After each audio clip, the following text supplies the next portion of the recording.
2009 সালে আমি এক প্রতারকের হাত ধরে বাসা থেকে চলে আসি। আসার সময় বাসা থেকে মায়ের 5 ভরি গহনা আর বাবার বেতনের নগদ 20,000 টাকা নিয়ে প্রতারকের সাথে পাড়ি জমাই নতুন জীবনের আশায় আমি ভোর 6টা বাজে বাসা থেকে বের হই। 2009-এর দিকে ও ফোন এতটা সচল ছিল না 2021-এর মতো।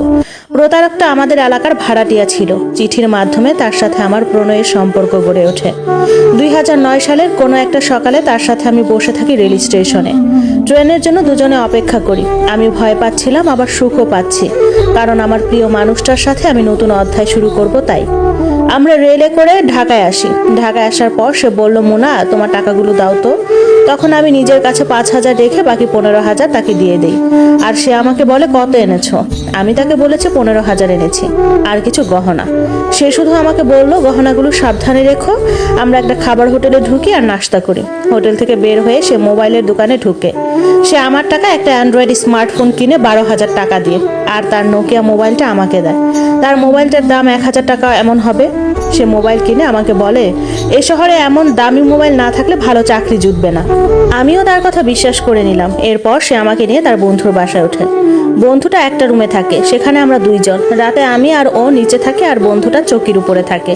সে রাতে আমার কিছুতেই ঘুম আসছিল না। পরের দিন সকালবেলা তার বন্ধু চাকুরিতে যাওয়ার পর সে আমাকে বলে, দেখি তোমার কাছে কি কি গহনা আছে।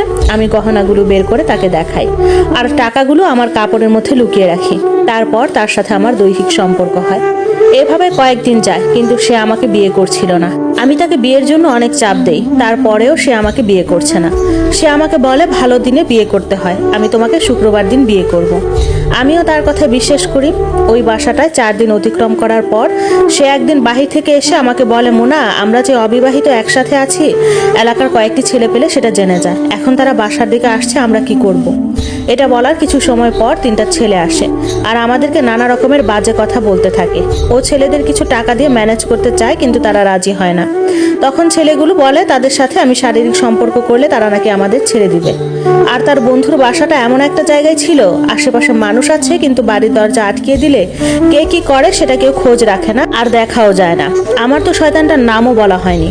শয়তানটার নাম ছিল রাজীব। তখন তারা আমাদের বিভিন্ন ভয় দেখায়। এক পর্যায়ে নিরুপায় হয়ে আমরা রাজি হয়ে যাই। ওই দিন ওই ছেলে 3টাই আমার সাথে শারীরিক সম্পর্ক করে। আমি খুব ভেঙে পড়ি এবং রাজীবকে বিয়ের জন্য বলি। রাজীব আমাকে বলে, পরশুদিন আমরা বিয়ে করব।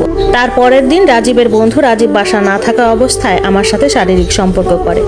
রাজীব বাসা আসার সাথে সাথে তাকে ঘটনাটা বলতেই সে আমাকে বলে, এরকম কিছু হয় না এসব করলে। বন্ধু মানুষ থাকতে দিছে আমাদের, তার সাথে না হয় একটু সময় কাটালা, তাতে কি হয়েছে? আমি তার কথা অবাক হয়ে যাই, এটা কি বলে। সেদিন রাতে রাজীব আমাকে বলে, চলো আমাদের বাড়িতে চলে যাই।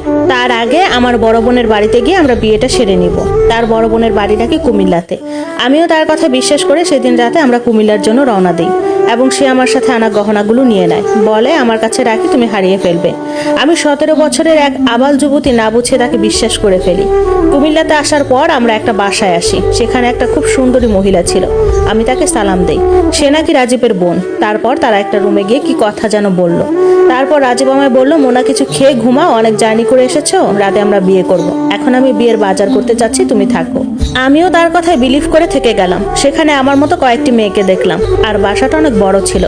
আমাকে ভাত দেওয়া হলো, ভাত খেয়ে আমি ঘুমিয়ে গেলাম। রাতের বেলা ঘুম ভাঙলো। তখন রাজীবের কথা জিজ্ঞেস করাতে আমাকে ওই মহিলা বলে, তোরে রাজীব আমার কাছে বেচা দিছে, এখন কথা কম ক, রাতে রুমে মেহমান যাইবো, খুশি করে দিস। আমি ওই মহিলার কথা বিশ্বাসই করতে পারছিলাম না। কি বলে এসব? আমি কান্না করি আর চিৎকার করি এখান থেকে বের হওয়ার জন্য। এজন্য আমাকে অনেক মারে তারা। একদিনে 3টা পুরুষ পাঠানো হতো আমার কাছে, আর যদি আমি না করতাম তাহলে আমাকে অনেক মারতো। ওখানে 9 দিন থাকার পর আমাকে কুমিল্লা বর্ডার দিয়ে ইন্ডিয়াতে পাচার করে দেয়। আমি বর্ডারে এক পুলিশকে সব বলে দেই সাহায্যের জন্য। তখন পুলিশটা আমার সাথে আসা পুরুষটাকে বলে, আমার কাছে তোদের নামে বিচার দিছে, শিয়ানা মাইয়া, সাবধানে রাখিস। ইন্ডিয়াতে আসার পর এক বিশাল পতিতালয়ে আমার জায়গা হয়। আমার জীবনটা তখন পতিতালয়ের মধ্যে সীমাবদ্ধ। ওইখানে 3 মাস রাখার পর দার্জিলিংয়ে আমাকে নিয়ে আসা হয়। প্রশাসনরা এসব জানতো, কিন্তু তাদের কিছু বলতো না, কারণ মাসে মাসে তারা একটি মোটা অঙ্কের টাকা পেত। দার্জিলিংয়ে যাওয়ার পর আমার অবস্থা খুব খারাপ হতে থাকে, আর তারা খুব অত্যাচার করতো বলার মতো না।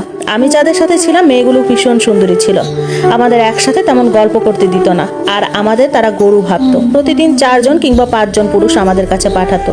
যদি আমরা রাজি না হতাম আমাদের কুকুরের মতো মারতো। সত্যি বলতে মায়েরকে তো সবাই ভয় পায়, আমিও ভয় পেতাম মায়ের খেতে। আর যে পুরুষগুলো আসতো সব কয়টা হারামির বাচ্চা ছিল। আমাদের শরীরটাকে তারা শরীর মনে করতো না, মনে করতো কোনো লোহা। সব পুরুষই হিন্দু ছিল, গা থেকে সবসময় পাঠা পাঠা গন্ধ আসতো, আমার সহ্য হতো না।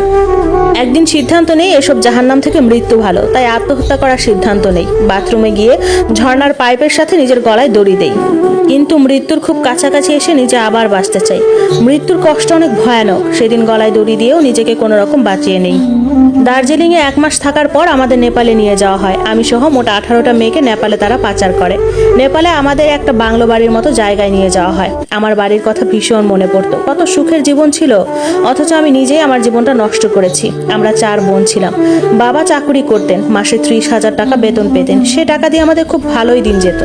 আমি সবার ছোট ছিলাম, আমাদের বড় বোনের তখনও বিয়ে হয়নি, আর আমি তো সবার ছোট, আমার হতে অনেক দেরি। আর এখন বিয়ের কথা বললে কখনো মানবে না, কারণ আমার বড় আরো 3টা আছে, তাই রাজীবের সাথে পালিয়ে আসি। আর এটাই আমার জীবনের কাল হয়ে দাঁড়ায়। বাবা সবসময় চাইতেন আমরা সব বোনেরা যেন পড়ালেখা করে মানুষের মতো মানুষ হই, কিন্তু নিজের ভাগ্য নিজের হাতে শেষ করেছি, কাউকে দোষারোপ করার মতো নেই। নেপালে আসার পর এখানে এক ইন্ডিয়ান মেয়ের সাথে আমার বন্ধুত্ব গড়ে ওঠে, নাম হলো পূজা। ওর নসিবটাও খারাপ ছিল, ওর সৎ মা ওরে বেঁচে দেয়। ওর বাড়ি ফেরার আর ইচ্ছে নেই, এখান থেকে সে পালিয়ে যেতে চায়। আমাদের অনেক কথা হয়, আর ও আমার আপনজন হয়ে ওঠে, কারণ আমার এই মুহূর্তে কেউ নেই। আমরা ফাঁদ পাতি পালানোর, কিন্তু কোনো রকমে সুযোগ হয়ে ওঠে না। আমরা যেখানে থাকতাম সেখান থেকে বের হতে পারতাম না, অনেক চেষ্টা চালাই, কিন্তু কোনো রকমের সফল হতে পারি না পালানোর জন্য। নেপালে টানা 2 বছর থাকি, আর এই 2 বছর আমাদের তেমন কোনো কাজ করতে হয়নি। ধরতে গেলে আমাদের বসে বসে খাইয়েছে। এরপর দালালগুলো আমাদের আবার বিক্রি করে দেয় আরেক দালালের হাতে, তারা আমাদের ভুটান নিয়ে যায়। এখন আপনারা হয়তো বলতে পারেন ভিসা পাসপোর্ট ছাড়া কিভাবে পসিবল।